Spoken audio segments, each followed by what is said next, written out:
Okay, so yeah, quickly, I just want to thank everyone who's hopped onto the forums and left feedback on recent ideas there recently. So the main threads we have going right now are one from Chitty, which I think it's Chitty's birthday. I don't know if your Twitter birthday is right. If it's not, we can just pretend that it is. So happy birthday, Chitty. Yeah, so we have one discussion from him on the Moonwell chain expansion idea, and then sorry, no, that one was from Pachucky. Chitty's ideas on the risk management systems. So yeah, so thank you both for posting and additional delegates who commented. I encourage everyone to go read those and leave feedback. So yeah, that's it for my main quick intro here. We have the usual lineup of speakers, Luke and Darren from Lunar Labs and Anthias on the risk side. So I will go ahead and cede the floor to Luke if you're here and you're ready. Good morning. Good afternoon. I'm here. Yeah, welcome everyone. Thanks for joining us for another governance call. I just wanted to thank everyone for activating the Moonwell protocol on Ethereum mainnet. So big congratulations to everyone that made this possible. Everyone from the Lunar Labs team building the smart contracts, the new governance system, the best in class ability to vote on all four networks that Moonwell's deployed on.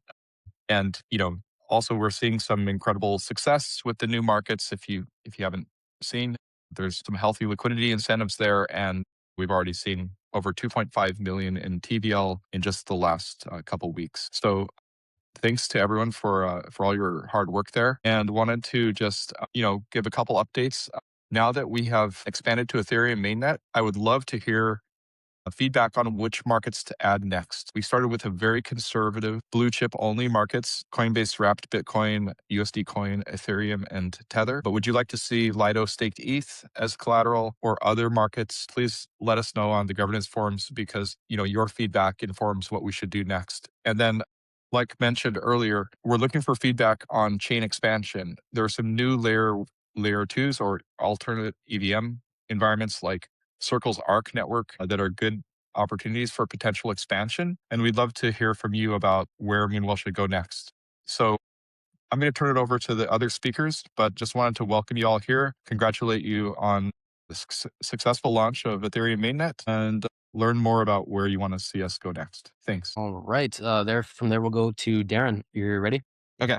I will keep this a relatively brief governance update, but just want to amplify a lot of what Luke has already said, which is we, or Moonwell contributors, are currently looking at alternative EVM environments. So please check out Fachucky's discussion on the forums that talks about like Circle's Arc network, among others. I think that there's also some mention of real world assets being or having their own listings in some way. Not sure if that or what direction that can really be taken in, but like it's definitely an open discussion that would be interesting to be had. And yeah, beyond that, would also amplify the case for having new assets on the forums. Please reach out if you're connected with anyone that wants to or that's interested in listing a new asset on Moonwell. Please reach out to either on the forums, maybe reach out to me. Either is appropriate, really. But yeah, that is those are all the updates from my end.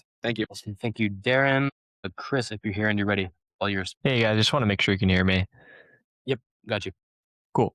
So yeah, I just want to give a quick update on the governance changes that were made in terms of risk for the protocol over the past month. So starting with our June risk recs with base. First parameter update, we decreased the RSETH collateral factor from 74% to 68%.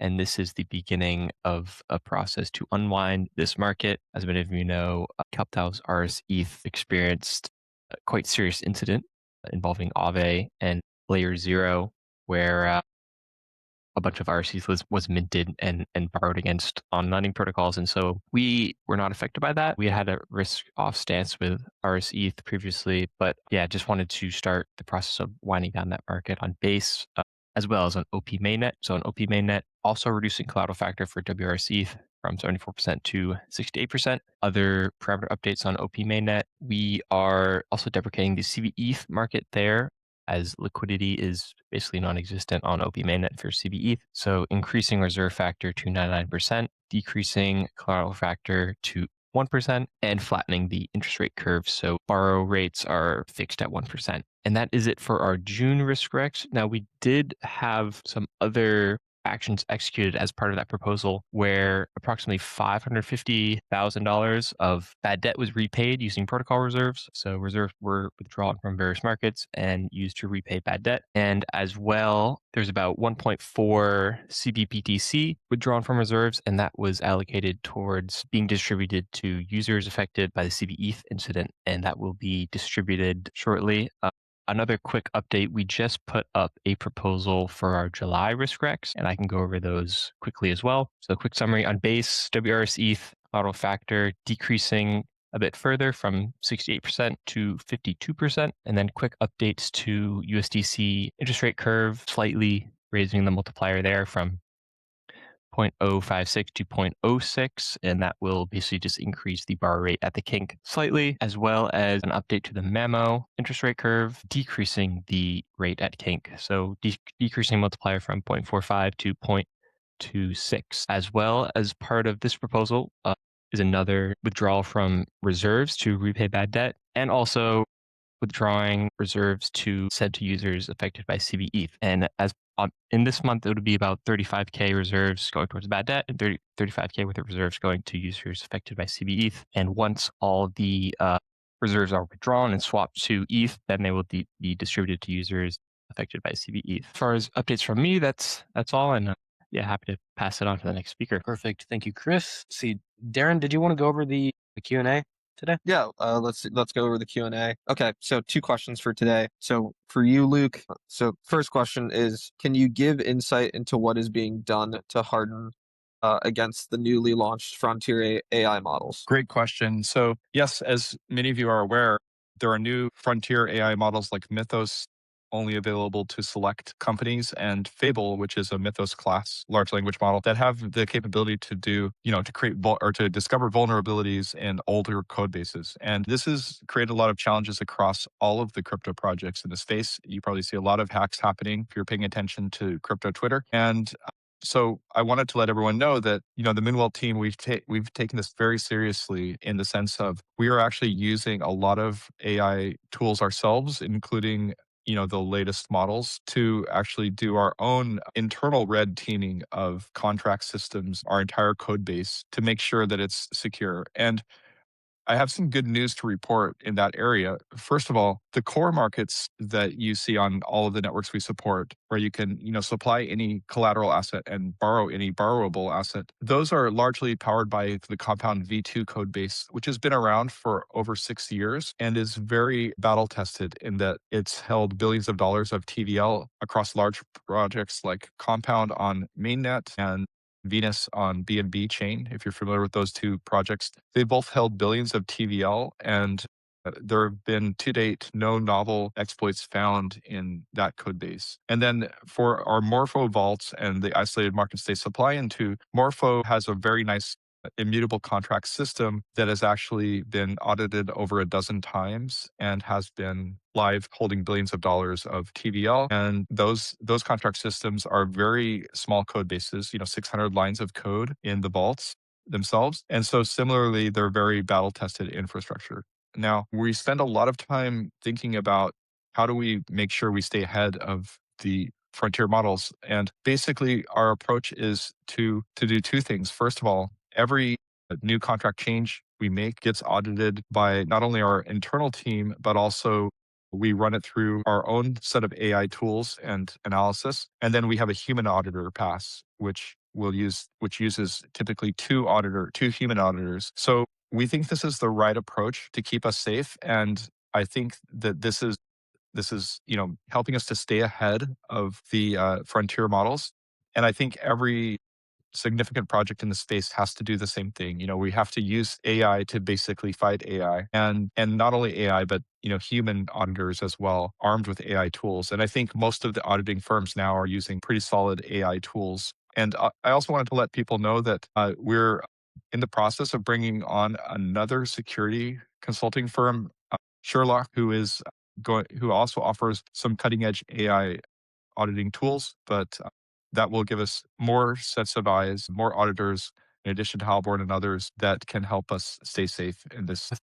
The second question is, when will Ethereum begin to earn Rewards. And this is directed at you, Luke. Yes. So I might have gotten cut off in my last response, but in any case, did you hear the the first answer? Yes. Okay, great. The short version, in case you didn't hear the end, is that we're using the latest AI tools to help us in our security auditing efforts, and I think we're doing our best to stay ahead. And I think that we have a pretty good team behind us with all the security and risk managers that are helping us do this. Anyways, yeah, I heard the second question as well, but I don't think you could hear my answer about when will stake and rewards be live on Ethereum mainnet. So I wanted to kind of answer this with a question, which is, where do people prefer to stake? So if you, for example, or where do you prefer to vote? I should rather ask, because right now your voting power, whether it's on Base or Optimism or Ethereum mainnet or Moonbeam, your voting power is able to vote. And so we think that most people will want to vote on a chain that where votes cost less than a penny, like Base or Optimism. And so if if you migrate your well to Ethereum, which you can do, and you want to vote there, it's going to cost maybe 25 to 50 cents, depending on, gas prices. So we think most people would rather stake on Base. And I think it really just depends on future revenue generation potential as well. So we want it to be super easy to vote. We want it to make it as low friction as possible. We think that the best place then is on the layer twos, Base or OP mainnet. But also we want to be able to resume the well buybacks once we've paid down the bad debt.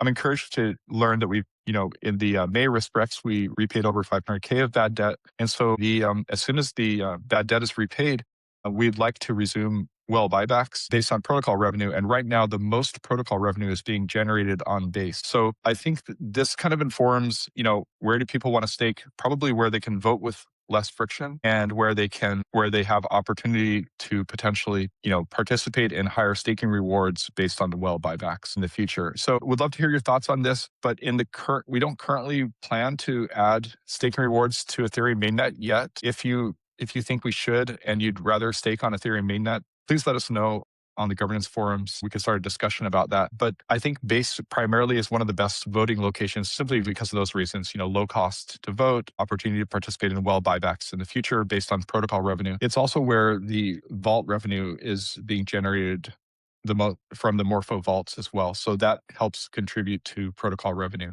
But let us know your thoughts.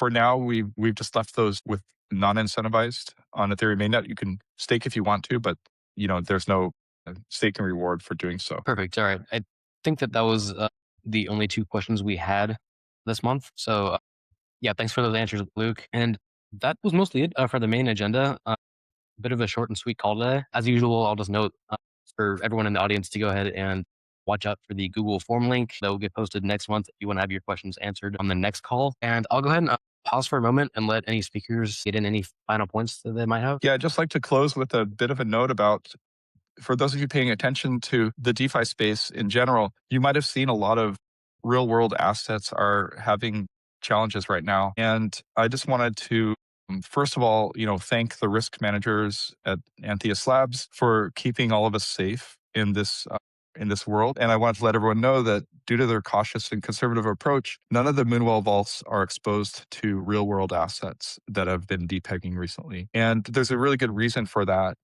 Just to give the quick version, it's like investing in a long-term treasury that might have a 1-year expiration time. And if people want to withdraw tomorrow and you can't get your cash back for a year, there's going to be challenges. So I want to just, compliment the team at Anthias Labs for doing a great job of keeping us safe and let everyone know that Moonwell protocol doesn't have exposure to real world assets, whether through the vaults or the core markets. And so, wanted to, just let everyone know that the cautious and conservative approach of only supplying into blue chip collateral like Bitcoin and Ethereum and others has helped us stay safe. So I want to, thank everyone and let everyone know that they're keeping us safe in this challenging time. So I do think real world assets have a lot of potential, but we need to kind of mature as an industry before we can safely support them on the Moonwell protocol. Thanks, everyone. All right. Thanks, Luke.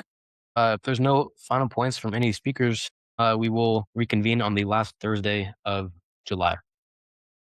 All right. Thanks, everyone. Cheers.